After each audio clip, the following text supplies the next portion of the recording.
उसको गुस्सा आता है। बहू, ममता बहू कहाँ हो?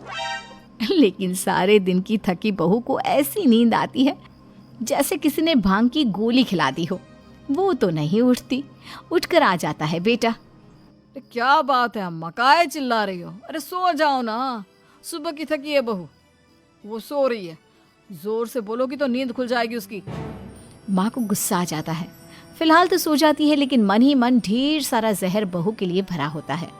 सुबह बहू चाय बना रही होती है कि सास धीरे से गैस तेज कर देती है, जिससे चाय का बर्तन जल जाता है। और जैसे ही बहू चाय का बर्तन उठाती है, उसका हाथ जल जाता है। मेरा हाथ जल गया। वो जोर जोर से चिल्लाकर इधर उधर भागती है कि सास थोड़ी देर में उसके हाथ में पानी डाल देती है। हाय रे बहू, क्या कर रही हो? पहली बार रसोई छुई हो क्या? सासू माँ, गलती से गैस तेज रह गई थी और बर्तन जल गया, जिससे मेरा हाथ जल गया। हाय रे, कितना गंदा दाग। छी छी छी छी, मुझे तो उल्टी आ रही है तेरा गला हुआ मांस देखकर। तू ना मुझे अभी साथ से खाना मत लगाना। बहू भी खुद का हाथ देखती है तो उसे भी रोना आ जाता है। कुछ दिनों के बाद सास की सहेली आती है, बहू चाय बनाकर लाती है। उसके जाने के बाद सहेली कहती है, बहू की सुंदरता ऐसी है कि कोई भी दीवाना हो जाए। वैसे तेरे बेटे का क्या हाल है? अरे वैसा ही है, बहू के पीछे लट्टू। क्या करूं, कुछ समझ में नहीं आ रहा। मैंने तो बहू के चेहरे पर दिवाली के पटाखे की चक्री फेंक दी, उसका पूरा चेहरा जल गया। अब देखो ना रही सुंदरता, और ना ही अब मेरा बेटा उसे पूछता है। अरे अब तो वो उसे छोड़कर दूसरी भी देखने को बोल गया है मुझे। बहू सारी बात सुन रही होती है। आंटी एक बात बताइए, क्या भरोसा है कि दूसरी सही आए और आपके अनुसार रहे? देखिए आंटी, मेरी सासू माँ को गलत बात सिखाने की जरूरत नहीं है। हमारा परिवार साथ में खुशी से रह रहा है। देख बहू, मेरी सहेली की बेइज्जती ना कर, वही अच्छा रहेगा तेरे लिए, समझी?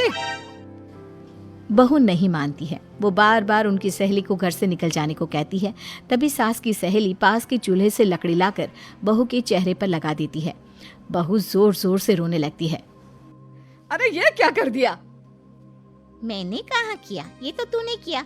तू ही नहीं चाहती थी कि बहू बेटे के साथ रहे, भला मैं क्यों करूंगी? मैं तो चली, निपटो अब। बहू रो रही होती है, दर्द से चिल्ला रही होती है, लेकिन सास उसे डॉक्टर के पास नहीं ले जाती। तभी पति आता है। क्या हो गया ममता? ये दाग कैसे लगा? तुम कैसे जली?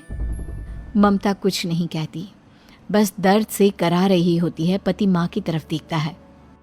हो ना हो माँ, ये पक्का आपका काम है। आप ही ममता से जला करती थी ना।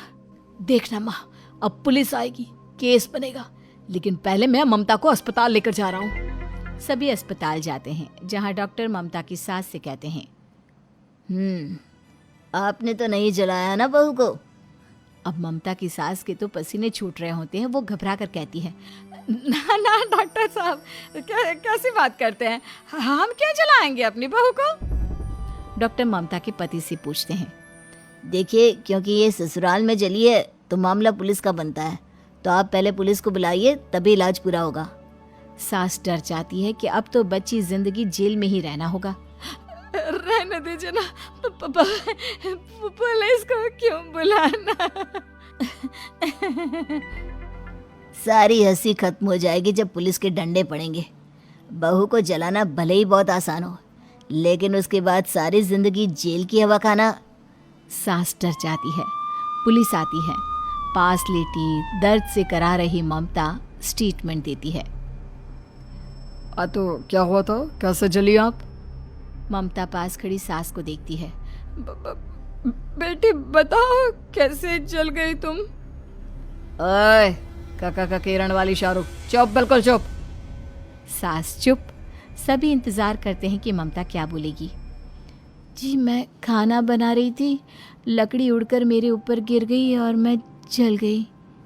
सास बहू की बात सुनकर रोने लगती है। देखा माँ, कितनी समझदार है ममता। ये चाहती तो, हाँ बेटा, ये चाहती तो मैं आज जेल में होती। मुझे माफ